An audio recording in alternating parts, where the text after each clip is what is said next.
Hello student, welcome to AD science classes. तो हमने पिछले लेक्चर में आपको सेल की डेफिनेशन, सेल की डिस्कवरी और उसके कुछ डिफरेंट स्ट्रक्चर के बारे में डिफाइन कर दिया था। अब हम उसके आगे का कवर करेंगे और हम cell the fundamental unit of life का आज लेक्चर 2 करने वाले हैं। चलिए तो शुरू करते हैं।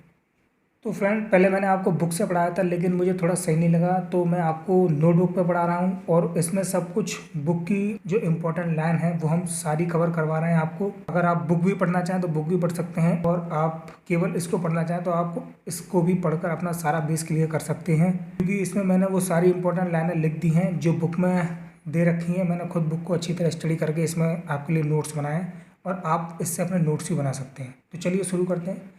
तो पहला स्टेटमेंट है, each living cell has the capacity to perform certain basic function that are characteristic of all living forms. मतलब इसका मीन्स है कि हर लिविंग सेल की एक कैपेसिटी होती है, उस कैपेसिटी से वो सर्टेन बेसिक फंक्शन शो करती है। मतलब हर सेल का अपना एक स्पेसिफिक फंक्शन होता है। जैसे सेल एब्जॉर्प्शन का काम भी करती हैं, सेल न्यूट्रिएंट्स को एब्जॉर्ब करके डाइजेशन का भी काम करती हैं, सेल्स एटीपी फॉर्मेशन का भी काम करती हैं। तो वो सब वो फंक्शन शो करती हैं और हर लिविंग ऑर्गेनिज्म में सेल की ये विशेषताएं पाई जाती हैं। दूसरा स्टेटमेंट है, division of labour in multi cellular organism example human body. बिल्कुल सही है। इसका मतलब है कि मल्टी सेलुलर ऑर्गेनिज्म में जो सेल्स होती हैं इनका जो वर्क है वो डिवाइड है। डिवीजन ऑफ लेबर मतलब इनके काम बटे हुए हैं। जैसे जो हार्ट सेल्स हैं वो पंपिंग का काम करती हैं, स्टमक डाइजेशन का काम करता है और जो नर्व सेल है वो ब्रेन में मैसेज पहुंचाने का काम करती है।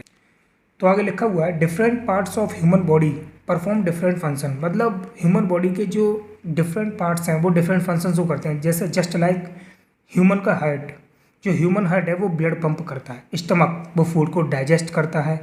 आप इसमें एक एग्जाम्पल और जोड़ सकते हैं, नर्व सेल जो मैसेज पहुंचाने का काम करती है। ऐसी बहुत सारी सेल्स हैं ह्यूमन बॉडी की जो अपने डिफरेंट फंक्शन शो करती हैं और इन सबके काम बटे हुए हैं, वर्क अलग अलग है, इसलिए यहाँ पर कहा गया है division of labour. Division of labour also seen in single celled organism.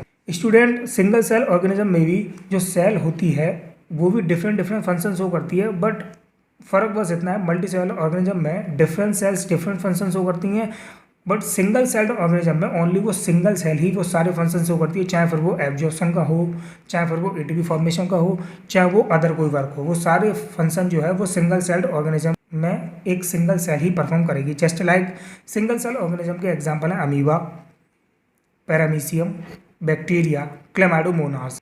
आगे स्टूडेंट स्टेटमेंट है, inside the cell certain specific component present called cell organelle. मतलब सेल्स के अंदर, अब सेल खाली तो होगी नहीं, सेल के अंदर कुछ डिफरेंट कंपोनेंट भी पाए जाते हैं। उन स्पेसिफिक कंपोनेंट को हम बोलते हैं सेल ऑर्गेनली।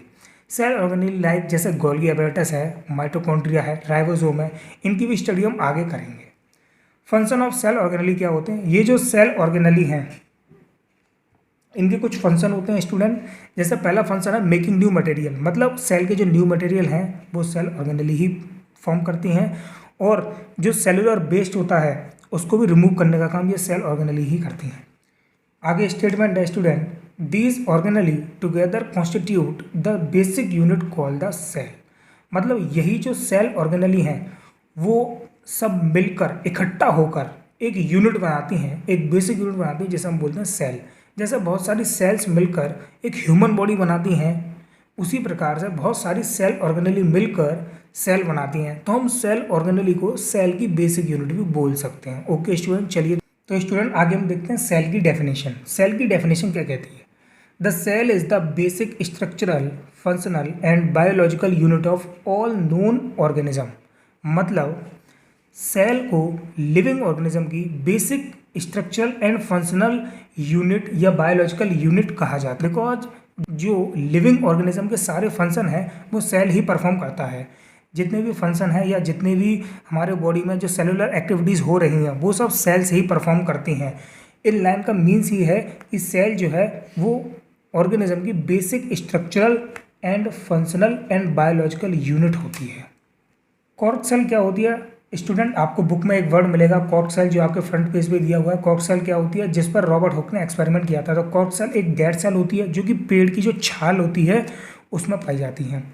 जब उन्होंने पहली बार रॉबर्ट हुक ने जब सेल का स्ट्रक्चर देखा था कॉर्क सेल में अपने सेल्फ डिजाइन माइक्रोस्कोप से, तो उन्हें कुछ हनीकॉम्ब लाइक स्ट्रक्चर देखने को मिला था, जैसे मधुमक्खी का छत्ता होता है उसी प्रकार से। जैसे आप यहाँ पर ये स्ट्रक्चर देख रहे होंगे, तो ये स्ट्रक्चर आपको कॉर्क सेल में सेल्फ डिजाइन माइक्रोस्कोप के द्वारा रॉबर्ट हुक को देखने को मिला था। तो स्टूडेंट, अगर आप सेल की शॉर्ट डेफिनेशन लेना चाहते हैं, अगर आपके एग्जाम में 1 नंबर की डेफिनेशन आती है तो आप ये शॉर्ट डेफिनेशन भी ले सकते हैं।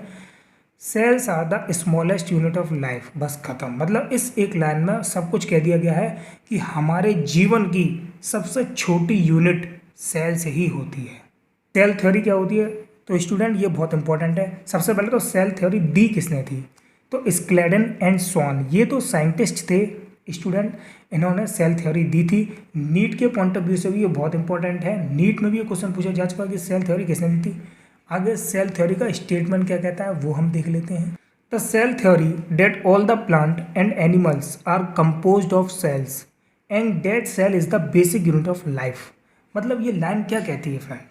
तो स्टूडेंट समझते हैं लाइन क्या कहती है कि all the plant and animals are composed of cells. सभी प्लांट एंड सभी एनिमल सेल्स से मिलकर बने हैं। मतलब जो प्लांट और एनिमल की बॉडी है वो सेल से मिलकर ही बनी है। एंड सेल इनकी बेसिक यूनिट है, इनकी जो जीवन की बेसिक यूनिट है वो सेल्स ही है। अब स्टूडेंट ये तो आप लोग भी जानते होंगे कि प्लांट एंड एनिमल दोनों ही लिविंग ऑर्गेनिज्म है, और जैसा कि हम पहले भी समझ के आ चुके हैं कि लिविंग ऑर्गेनिज्म की जो basic structure and fundamental unit है वो सेल्स ही होती है। तो इनकी भी जो बेसिक यूनिट है लाइफ की वो सेल ही है। तो स्टूडेंट आगे चलते हैं। नेक्स्ट है वर्चो, जो कि एक साइंटिस्ट हैं, इन्होंने एक स्टेटमेंट दिया था that all cells arise from pre existing cells. मतलब जितनी भी जो लिविंग सेल्स हैं वो प्री एग्जिस्टिंग सेल से ही आती हैं। मतलब जीवन तभी संभव है पिछली सेल्स वहाँ पर एग्जिस्ट करती हो। ये कोई एक जादू या कोई मैजिक नहीं है कि मतलब लिविंग सेल्स है या जो लाइफ है वो क्रिएट हो जाती है। लाइफ के क्रिएट होने के लिए या जो लिविंग सेल्स के लिए प्री एग्जिस्टिंग सेल्स का होना जरूरी है। तो स्टूडेंट यहाँ पर 2 क्वेश्चन दे रखे हैं जो आपके एनसीईआरटी बुक में भी है और एग्जाम के लिए बहुत इंपॉर्टेंट है। Who discovered cells and how. मतलब सेल किसने डिस्कवर करी एंड कैसे डिस्कवर करी?